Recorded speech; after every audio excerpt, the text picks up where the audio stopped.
Power of dreams মানে Honda, অর্থাৎ Honda motor company limited. এই পৃথিবীতে অনেক মানুষ এখনো মোটরসাইকেলকে হুন্ডা হিসেবে চেনে, তারা মোটরসাইকেলকে হুন্ডা বলে ডাকে। ইভেন এমনকি কিছুদিন আগে, অর্থাৎ কিছু বছর আগেও আমি মোহাম্মদ শেখ সাদি মোটরসাইকেলকে বলতাম হুন্ডা। হুন্ডা এমন কি করেছিল যার ফলে মানুষ মোটরসাইকেলকে হুন্ডা হিসেবে চেনে? এমন কি ব্যবসায়িক স্ট্র্যাটেজি ইন্ট্রোডিউস করেছিল? এমন কি তারা প্রোডাক্টের মধ্যে কোয়ালিটি দিয়েছিল যে মানুষ মোটরসাইকেলকে হুন্ডা বলে ডাকে? আজকে আমরা তা জানবো। আসসালামু আলাইকুম, কেমন আছেন আমার বন্ধুরা? আমি আপনাদের বন্ধু, business coach, digital influencer Mohammad Sheikh সাদি। আমাদের উদ্দেশ্য হচ্ছে বাংলাদেশের স্থানীয় ব্যবসায়ীদের জাতীয় পর্যায়ে নিয়ে যাওয়া এবং জাতীয় ব্যবসায়ীদের আন্তর্জাতিক পর্যায়ে নিয়ে যাওয়া, ব্যবসায়িক কেস স্টাডি, ব্যবসায়িক ভিডিও, ব্যবসায়িক আর্টিকেল, ব্যবসায়িক ফ্রেমওয়ার্ক, ব্যবসায়িক এডুকেশন এবং আরো অনেক কিছুর মাধ্যমে। আর এরই লক্ষ্যে আজকে আমরা আপনাদের নিকট তুলে ধরবো অসাধারণ একটি ভিডিও, যেটি হচ্ছে case study business education from Bangladesh Honda private limited, সংক্ষেপে বিএইচএল, পর্ব 1। এখন জেনে নেওয়া যাক হুন্ডা মোটর কোম্পানি লিমিটেডের ইতিহাস।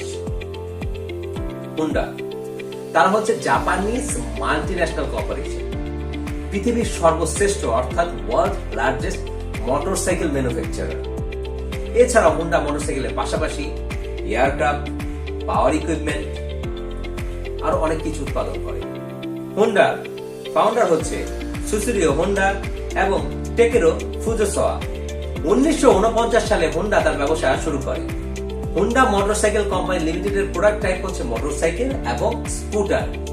হুন্ডার হেডকোয়ার্টার হচ্ছে Minato, Tokyo, Japan. Bangladesh Honda private limited অর্থাৎ বিএইচএল প্রতিষ্ঠিত হয় 2012 সালে। Bangladesh Honda private limited BHL এটা হচ্ছে একটা জয়েন্ট ভেঞ্চার, যেটা হচ্ছে হুন্ডা মোটর কোম্পানি লিমিটেডের শেয়ার রয়েছে এবং এরই সাথে শেয়ার রয়েছে বাংলাদেশ স্টিল অ্যান্ড ইঞ্জিনিয়ারিং কর্পোরেশনের। Bangladesh Honda private limited Bangladesh Incorporated হয় 4 ডিসেম্বর 2012 সালে। বাংলাদেশে হুন্ডার ফ্যাক্টরি সাইজ হচ্ছে 14,000 square metre. Honda motorcycle factory অর্থাৎ বাংলাদেশে যে হুন্ডা মোটরসাইকেল ফ্যাক্টরি রয়েছে 2020 পর্যন্ত তার প্রোডাকশন ক্ষমতা হচ্ছে 1 লক্ষ পিস পার ইয়ার। আমার বন্ধুরা, আমার আজকের এই ভিডিওটি হচ্ছে case study business education from Bangladesh private limited BHL পর্ব 1, অর্থাৎ এটা হচ্ছে পার্ট 1, পর্ব 1। আপনারা খুব শীঘ্রই এর দ্বিতীয় পর্ব পাবেন। আজকে আমি হুন্ডার 4টি ব্যবসায়িক স্ট্র্যাটেজি আপনাদের নিকট তুলে ধরবো এবং এর পরবর্তী ভিডিওতে এর বাদ বাকি ব্যবসায়িক স্ট্র্যাটেজিগুলো আপনাদের নিকট তুলে ধরবো। আজকে আমি আপনাদের নিকট 4টি ব্যবসায়িক স্ট্র্যাটেজি যেটা হুন্ডা মোটর কোম্পানি লিমিটেড তাদের ব্যবসায়ে ইউজ করছে এবং বাংলাদেশেও বাংলাদেশ হুন্ডা প্রাইভেট লিমিটেড এবং বাংলাদেশের ব্যবসায়িক স্ট্র্যাটেজিগুলো ইউজ করছে। আজকে সেই 4টি স্ট্র্যাটেজি আপনাদের নিকট তুলে ধরবো। বাংলাদেশ হুন্ডা মোটরসাইকেল প্রাইভেট লিমিটেডের সর্বপ্রথম যে ব্যবসায়িক স্ট্র্যাটেজি তারা ব্যবহার করে থাকে বা ইউজ করে থাকে সেটি হচ্ছে কোয়ালিটি মোটরসাইকেল। কোয়ালিটি মোটরসাইকেল আপনি সবসময় দেখবেন হুন্ডার প্রত্যেকটি মোটরসাইকেল, আপনি যদি তাদের লেটেস্ট হর্নেট দেখেন, এর আগে তাদের যে ব্র্যান্ডগুলো ছিল তাদের ভিভো দেখেন, তাদের অন্যান্য মোটরসাইকেল গুলো দেখেন এবং আপনি সব সময় হুন্ডার প্রত্যেকটি মোটরসাইকেলের মধ্যে কোয়ালিটি পাবেন। আমার মনে আছে আমার পিতাও হুন্ডার 125 একটি মোটরসাইকেল চালাতেন রেড কালারে, 150 ব্লু কালারে একটি মোটরসাইকেল চালাতেন। এইসব মোটরসাইকেলকে বলা হতো অক্ষয়। মূলত বাংলাদেশ স্বাধীন হওয়ার পর বাংলাদেশের মানুষ এই ধরনের মোটরসাইকেল গুলোর মাধ্যমে হুন্ডাকে চিনেছিল। হুন্ডা এখানে কি করেছে, সবসময় তাদের মোটরসাইকেল খুব কোয়ালিটিফুল করেছে, যা গ্রাহকের সকল চাহিদাকে খুব সুন্দরভাবে পূরণ করেছে। আপনি হুন্ডার মোটরসাইকেলের মধ্যে সবসময় খুব ওয়ান্ডারফুল ডিজাইন পাবেন, যে আপনার মোটরসাইকেল দেখলেই মনে হবে ওয়াও। হুন্ডার প্রত্যেকটি মোটরসাইকেল অত্যন্ত কমফোর্টেবল। আপনি যদি মোটরসাইকেল চালান সেখানে দেখা যাচ্ছে যখন আপনি মোটরসাইকেলের কন্ট্রোলিংটা খুব স্মুথ হয়, মোটরসাইকেলে যখন গিয়ারগুলো চেঞ্জ করা হয়, যখন ক্লাস ধরা হয় এবং ক্লাস ধরে যখন গিয়ারটা চেঞ্জ করা হয় খুব স্মুথ হয়, যখন দেখা যায় ব্রেক ধরা যায় ব্রেকটা খুব স্মুথলি ধরে এবং মোটরসাইকেলের দেখা যায় যখন বিভিন্ন জায়গায় মোড় নেওয়ার প্রয়োজন হয় কন্ট্রোলিং এর সেটা খুব ইফেক্টিভ হয়, পিছনে সাসপেনশন খুব ভালো হয়। এই ক্ষেত্রে মোটরসাইকেলের ক্ষেত্রে হুন্ডা সবসময় কি করে, তার মোটরসাইকেলকে খুব বেশি কমফোর্টেবল করে তার কাস্টমারের জন্য। হুন্ডার একটি বড় বিষয় হচ্ছে ব্রেকিং সিস্টেম। আপনি হুন্ডা যখন মোটরসাইকেল কোনো কিছু চালাবেন তখন অবশ্যই আপনাকে ব্রেক ধরতে হবে পায়ে এবং হাতে। তো মোটরসাইকেলের ক্ষেত্রে, হুন্ডার ক্ষেত্রে তাদের ব্রেকিং সিস্টেমগুলো খুব স্মুথ হয় যে আপনি হচ্ছে 50, 60, 70, 80, 90, 100-তে বা 100-এর উপরে মোটরসাইকেল চালাচ্ছেন, হঠাৎ করে আপনি ব্রেক ধরলেন, আপনার মোটরসাইকেল কি হয় ওই জায়গাতে স্টপ হয় এবং দেখা যায় যে মোটরসাইকেল অনেক ঝাঁকুনি হয় না, অর্থাৎ ব্রেকিং সিস্টেমটাও খুব ভালো হয়। হুন্ডার মোটরসাইকেল একটি বড় বৈশিষ্ট্য হচ্ছে 150cc প্রায় হর্নেট মোটরসাইকেল, অন্যান্য মোটরসাইকেল গুলোতে 150cc সেগমেন্টে প্রায় মোটরসাইকেল দেখবেন আপনি 35 প্লাস পাবেন, প্রায় 40 পাবেন। আবার কোনো কোনো ক্ষেত্রে দেখা যাবে যে আপনি যেগুলো লিভো আছে, লিভো মোর দেন 60 পাবেন।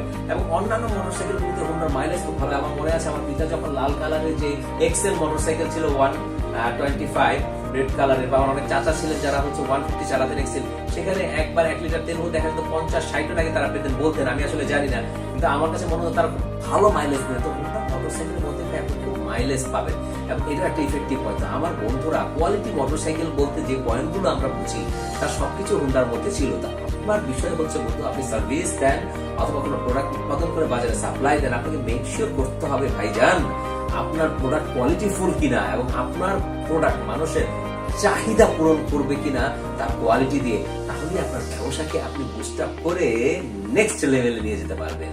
আমার বন্ধুরা, এর পরের পয়েন্টটি হচ্ছে availability of spare parts. Availability of spare parts আপনি হুন্ডার মোটরসাইকেল ভাই সব জায়গায় অ্যাভেইলেবল পাবেন। নাম্বার 1, আপনি যেখান থেকে মোটরসাইকেল পারচেজ করছেন হুন্ডার শোরুমের সাথে আপনি সার্ভিস সেন্টার পাবেন, সেখানে তার সব স্পেয়ার পার্টস অ্যাভেইলেবল পাবেন। দ্বিতীয়ত, আপনি বংশালে গেলে হুন্ডার স্পেয়ার পার্টস অ্যাভেইলেবল পাবেন। আপনি যদি ভাই 100 ফিট রোডে, অর্থাৎ আমেরিকান এম্বাসি উল্টো দিকে 100 ফিট রোডে আপনার বাড়ি হয়, সেখানে আপনি এখানে অনেক দোকান আছে, আপনি স্পেয়ার পার্টস অ্যাভেইলেবল পাবেন। আপনি মিরপুরে গেলে স্পেয়ার পার্টস অ্যাভেইলেবল পাবেন, উত্তরায় গেলে স্পেয়ার পার্টস অ্যাভেইলেবল পাবেন। অর্থাৎ মোটরসাইকেল স্পেয়ার পার্টস যারা বিক্রি করে তাদের কাছে আপনি সবসময় হুন্ডা মোটরসাইকেল প্রত্যেকটা মডেলের স্পেয়ার পার্টস পাবেন। মানে হুন্ডা তাদের স্পেয়ার পার্টস কিন্তু অ্যাভেইলেবল করেছে। তো আমার বন্ধুরা, আপনি যে প্রোডাক্ট বা সার্ভিস দিচ্ছেন আপনার কাস্টমারকে, আপনার যে সার্ভিস আপনি দিচ্ছেন, যখনই সে আপনাকে ফোন দিচ্ছে আপনার সার্ভিসের কি সে পাচ্ছে, বা আপনি কোনো সার্ভিস ফিক্সড একটা সার্ভিস দিয়ে সাথে আপনি ইন্টারনেট কানেকশন দিচ্ছেন, ব্রডব্যান্ডের মাধ্যমে ইন্টারনেট আপনি টেনে দিচ্ছেন। এখন যখন এখানে ইন্টারনেটের কানেকশন ফল করে সাথে ফোন দিয়ে কি আপনার পাচ্ছে, সাথে থেকে আপনার একজন টেকনিশিয়ান যাচ্ছে, আপনার একজন ইঞ্জিনিয়ার যাচ্ছে, বা আপনি যখন কোনো প্রোডাক্ট সেল করছেন, সাপোজ আপনি কারোর কাছে একটা মোবাইল সেল করছেন এবং মোবাইল যখন কোনো সমস্যা হচ্ছে তখন সে সার্ভিস সেন্টার পাচ্ছে, মোবাইল ঠিক করতে পারছে, আপনি কিন্তু অ্যাভেইলেবল করতে হবে। তাহলে কিন্তু ব্যবসা আপনার বুম হবে। আপনাকে সবসময় যেটা করতে হবে, অ্যাভেইলেবিলিটি অফ স্পেয়ার পার্টস বলতে আপনার যে প্রোডাক্ট বা সার্ভিস আছে ওটার সাথে যে বিভিন্ন পার্টস বা বিভিন্ন সার্ভিস বা পার্ট গুলো বা সার্ভিস ওয়ারেন্টি বা গ্যারান্টি এগুলো যে ইনভলভ থাকে, এগুলো যেন প্রপারলি আপনি দিচ্ছেন, এগুলো আপনাকে মেক শিওর করতে হবে। তাহলে আপনার ব্যবসা গ্রো করবে ভাই। এরপরে ব্যবসায়িক স্ট্র্যাটেজিটি হচ্ছে হুন্ডার, সেটি হচ্ছে available service centre. Available service centre, আপনি হুন্ডার মধ্যে যখনই যাবেন তখন হুন্ডাতে আপনি এডিকুয়েট মেশিনারিজ পাবেন, আপনি হুন্ডাতে এফিশিয়েন্ট স্কিলড মেকানিক পাবেন। অর্থাৎ হুন্ডা যখন কোনো ডিলার দেয় অবশ্যই সেই ডিলারের পাশে সার্ভিস সেন্টার তারা অ্যাভেইলেবল করে এবং ওই সার্ভিস সেন্টারে আপনি সবসময় স্কিলড মেকানিক পাবেন। কারণ আপনি ওখানে যখন ডিলারশিপ কাউকে দেয়, ওটার যে মেকানিক আছে তাদেরকে তারা নিজেরা নিয়ে গিয়ে ট্রেন আপ করে, যার ফলে তারা স্কিলড হয়, তারা ইফিশিয়েন্ট হয়, যার ফলে তারা আপনাকে প্রপার সার্ভিস দেয়। পাশাপাশি আপনি ওখানে সবকিছু, ওদের যে মেশিনারিজ আছে, যেমন এখানে র্যাম থাকে, বিভিন্ন রকমের টুলস থাকে, মোটরসাইকেলের বিভিন্ন রকমের জিনিস আপনার ওখানে খুলে ফেলতে হয়, অ্যাড করতে হয়, সেই বিষয়গুলো মোটরসাইকেল খুব ভালো পারে। মোটরসাইকেলের ক্ষেত্রে হুন্ডার মেকানিকরা খুব ভালো পারে। এটার কারণ হচ্ছে, এক হচ্ছে তাদের মেকানিক্যাল স্কিল, 2 নম্বর হচ্ছে ভাই তাদের যেই সার্ভিস সেন্টার গুলো রয়েছে সেগুলো হচ্ছে এডিকুয়েট অ্যান্ড এনাফ ইকুইপমেন্টস থাকে, যার ফলে তারা প্রপার সার্ভিস দিতে পারে। তো আমার বন্ধুরা, আপনি যে সার্ভিস দিচ্ছেন বা আপনি যে বিজনেস করছেন, সেইখানে কি আপনার পর্যাপ্ত ফ্যাসিলিটিস, আপনার কাস্টমারকে পর্যাপ্ত সার্ভিস, তার কথা পর বেস করে পর্যাপ্ত ফিডব্যাক, আপনার যে ল্যাকিংস আছে তাকে পূরণ করতে পারছেন? আপনাকে মেক শিওর করতে হবে অ্যাভেইলেবিলিটির মাধ্যমে, তাহলে আপনার ব্যবসা গ্রো করবে, বুম হবে। অ্যাভেইলেবল সার্ভিস সেন্টারের আন্ডারে আরেকটি বিষয় আমি অ্যাড করতে চাই, সেটা হচ্ছে training for mechanics. Training for mechanics আমি আপনাকে বলেছি, যেটা হচ্ছে সবসময় কি করে হুন্ডা তার মেকানিকদের জন্য, অর্থাৎ মেকানিক মানে হুন্ডা কি করে বিভিন্ন ডিলার দেয়, ডিলারদের যে মেকানিক থাকে তাদেরকে তাদের ফ্যাক্টরিতে ট্রেন আপ করার ব্যবস্থা করে, ট্রেনিং দেওয়ার ব্যবস্থা। এর ফলে কি তারা স্কিলড হয়। আমি যে পয়েন্টগুলো বললাম যে স্কিলড মেকানিক, এডিকুয়েট ইকুইপমেন্টস, এগুলো হয় ট্রেনিং এর মাধ্যমে। তো আপনিও যখন আপনার প্রোডাক্ট বা সার্ভিসের ক্ষেত্রে কোনো ফ্র্যাঞ্চাইজি দিবেন, সেই অর্গানাইজেশনের স্টাফ যারা আছে তারা প্রপারলি স্কিল কিনা তার জন্য আপনি তাদেরকে ট্রেন আপ করার ব্যবস্থা করবেন, তাহলে কিন্তু আপনার ব্যবসাও বুম হবে। এরপরে ব্যবসায়িক স্ট্র্যাটেজিটি হচ্ছে affordable price of motorcycle. Affordable price of motorcycle বাংলাদেশে হোন্ডা ফ্যাক্টরি বিল্ড আপ করেছে। কেন? এটা রিজন হচ্ছে যখন বাংলাদেশে কোনো মোটরসাইকেল ভাই থেকে সিকেডিতে সিবিইউতে যখন বা অন্য কোনো প্রসেসে যখন মোটরসাইকেল আসে তখন তারপর ট্যাক্স পড়ে, এবং ট্যাক্স করার কারণে মোটরসাইকেলের দাম অনেক বেড়ে যায়। কিন্তু যখন সেই মোটরসাইকেল সে বাংলাদেশে ম্যানুফ্যাকচার করতে পারবে তখন সে চিপে ট্যাক্স ফ্রির মাধ্যমে বিভিন্ন রকমের সুযোগ সুবিধা পাবে, আপনার ট্যাক্সের ক্ষেত্রে বরং আরো রিবেট পাবে কিছু, তার মাধ্যমে সে কম প্রাইসে মোটরসাইকেল উৎপাদন করে বিক্রি করতে পারবে কাস্টমারকে। যার ফলে সেম মোটরসাইকেল যেটা বাইরে থেকে আসতো সেটা বাংলাদেশে উৎপাদন হওয়ার কারণে খরচ মিনিমাইজ হবে এবং কাস্টমাররা ওই প্রোডাক্টটি পাবে কম প্রাইসে।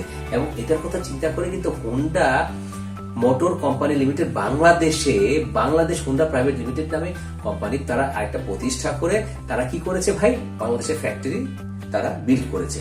এর মাধ্যমে হোন্ডা কি করেছে, তার প্রোডাক্টের প্রাইস মিনিমাইজ করেছে কাস্টমারের চাহিদার উপর বেস করতে। আমার বন্ধুরা, আপনার যে প্রোডাক্ট, সাপোজ আপনি ধরে নেন আপনি হচ্ছেন কলম বিক্রি করেন, এখন আপনার কলমের মূল্য হচ্ছে 10 টাকা। এখন এই কলম আপনি চায়না থেকে ইম্পোর্ট করে এনে বিক্রি করেন। এখন আপনার 10 টাকা, আপনি এটা এই কারণে বিক্রি করেন কারণ হচ্ছে চায়না থেকে আপনি ইম্পোর্ট করে নিয়ে আসতে আপনার পড়ে যায় 8 টাকা, আরো 1 টাকা হচ্ছে বিভিন্ন চার্জেস, 1 টাকা আপনি প্রফিট করেন। বাংলাদেশে ম্যানুফ্যাকচার করলে সেটা আপনি ম্যানুফ্যাকচার করতে পারেন 3.5 থেকে 4 টাকায়। আপনি 2 টাকা খরচ করলেও আপনার হচ্ছে 6 টাকা। তাহলে সেই মোটরসাইকেলে সেটা যদি আপনি সেই কলমে যদি 1 টাকা প্রফিট করেন আপনি বিক্রি করতে পারেন 7 টাকা, কাস্টমার 3 টাকা কমে আপনার কাছ থেকে আপনার কলম পাচ্ছে। তো আমার বন্ধুরা, আপনি যে প্রোডাক্ট বা সার্ভিস দিচ্ছেন আপনি এটা চিন্তা করতে পারেন আপনি সেটা নিজে ম্যানুফ্যাকচার করতে পারেন কিনা। কারণ মোটরসাইকেল যখন আপনি খুব বেশি ভলিউম, বেশি পরিমাণ উৎপাদন করবেন বা যে কোনো প্রোডাক্ট বা সার্ভিস বেশি পরিমাণ উৎপাদন করবেন তখন কি হবে, আপনার খরচ মিনিমাইজ হবে, কাস্টমার কম খরচে প্রোডাক্ট পাবে। তাই কাস্টমারের চাহিদার উপর বেস করে আপনাকে চেষ্টা করতে হবে ফ্যাক্টরি সেট আপ করা অথবা প্রোডাকশন করা বা ম্যানুফ্যাকচার করা বা অধিক পরিমাণ উৎপাদন করা, যাতে কাস্টমার আপনার কাছে কম মূল্যে পণ্য পায়, যার ফলে আপনার অধিক সেল হবে। তো আমার বন্ধুরা, আমি আজকের ভিডিওতে আপনাদের নিকট 4টি ব্যবসায়িক স্ট্র্যাটেজি যেটা হোন্ডা তার ব্যবসায় ব্যবহার করেছে সেটা আমি তুলে ধরলাম। 1 নম্বর হচ্ছে কোয়ালিটি মোটরসাইকেল, 2 নাম্বার হচ্ছে availability of spare parts, 3 number হচ্ছে অ্যাভেইলেবল সার্ভিস সেন্টার এবং সর্বশেষ হচ্ছে অ্যাফোর্ডেবল প্রাইস অফ মোটরসাইকেল। আমার বন্ধুরা, আমার লিডাররা, আমি আজকে হোন্ডার স্টোরি, হোন্ডা কিভাবে তার ব্যবসা শুরু করেছিল এবং হোন্ডার 4টি ব্যবসায়িক স্ট্র্যাটেজি আপনাদের নিকট তুলে ধরলাম। আমি আমার পরবর্তী ভিডিওতে আরো বেশ কিছু ব্যবসায়িক স্ট্র্যাটেজি হোন্ডা তার ব্যবসা ইমপ্লিমেন্ট করেছে তা আপনাদের নিকট তুলে ধরবো। আমার এই ব্যবসায়িক স্ট্র্যাটেজি আপনাদের নিকট তুলে ধরার উদ্দেশ্য হচ্ছে এই স্ট্র্যাটেজিগুলো সম্পর্কে জেনে বুঝে আপনারা আপনাদের ব্যবসা ইমপ্লিমেন্ট করবেন এবং যাদের প্রয়োজন তাদের সাথে শেয়ার করবেন। আমার বন্ধুরা, আমরা খুব শীঘ্রই আপনাদের জন্য ইজি বিজনেস নামে একটি অ্যাপ এবং ওয়েবসাইট লঞ্চ করতে যাচ্ছি, যেখানে আপনি পাবেন কিছু কোর্স অর্থাৎ কিছু ভিডিও অসাধারণ, যার মাধ্যমে আপনার আইডিয়া থাকবে সেটা ব্যবসায়িক আইডিয়া কিনা, সেই আইডিয়া যদি ব্যবসায়িক আইডিয়া হয় তাহলে তার জন্য আপনি কিভাবে আপনি ফান্ড রেজ করবেন, কিভাবে ম্যান পাওয়ার হায়ার করবেন, কিভাবে আপনি পাইলট এক্সপেরিমেন্ট করবেন, পাইলট এক্সপেরিমেন্ট সফল হলে কিভাবে ফাইনাল এক্সপেরিমেন্ট করবেন, কিভাবে আপনার এইচআর ডিপার্টমেন্ট সেট করবেন, কিভাবে আপনার ফাইন্যান্স ডিপার্টমেন্ট সেট করবেন, কিভাবে আপনার মার্কেটিং ডিপার্টমেন্ট সেট করবেন, কিভাবে আপনার এখানে আপনি সোশ্যাল মিডিয়া পলিসি আপনি তৈরি করবেন, আপনি কিভাবে আপনার অর্গানাইজেশন ওয়ার্কিং ক্যাপিটাল ম্যানেজ করবেন, কিভাবে সিআরএম সফটওয়্যার ইন্ট্রোডিউস করবেন, কিভাবে আপনি সেখানে আপনার অর্গানাইজেশনে আরো বিভিন্ন নতুন নতুন সফটওয়্যার বা অন্যান্য সিস্টেমগুলো আপনি সেখানে ইন্ট্রোডিউস করবেন, কিভাবে অটো পাইলট বিজনেস মোডে যাবেন, আপনার ব্যবসাকে আপনি কিভাবে স্থান থেকে জাতীয় থেকে আন্তর্জাতিক পর্যায়ে নিয়ে যাবেন এবং আপনি চলে যাবেন দুবাই অথবা কক্সবাজার, আপনি সেখানে গিয়ে লেমনেড পান করবেন, আপনার ব্যবসা অটোমেটিক গ্রো করবে। একটি বিষয় মনে রাখবেন, আপনার ব্যবসা যদি আপনাকে ছাড়া না চলে, অর্থাৎ আপনার ব্যবসা যদি আপনাকে ছাড়া না চলে, আপনি হচ্ছেন আপনার ব্যবসা অপারেটর অথবা আপনি সেলফ এমপ্লয়েড। যখন আপনার ব্যবসা আপনি দূর থেকে ম্যানেজ করেন কিন্তু সেটা গ্রো করে, আপনার প্রফিট বাড়তে থাকে, আপনার অ্যাকাউন্টে টাকা আসে, তার মানে আপনি হচ্ছেন বিজনেসম্যান। তো আমরা খুব শীঘ্রই একটি কোর্স আপনাদের নিকট নিয়ে আসতে যাচ্ছি। তো আমার বন্ধুরা, এই ভিডিও শেয়ার করুন তাদের সাথে যাদের প্রয়োজন এবং বারবার ওয়াচ করুন। আপনি যত কিছু জানেন তাতে কোনো বিষয়ে আপনার লাভ হবে না যদি আপনি বাস্তবায়ন না করেন। এই বিষয়গুলো বাস্তবায়ন করুন এবং সফল হন। Raise your standard, be confident, love you all.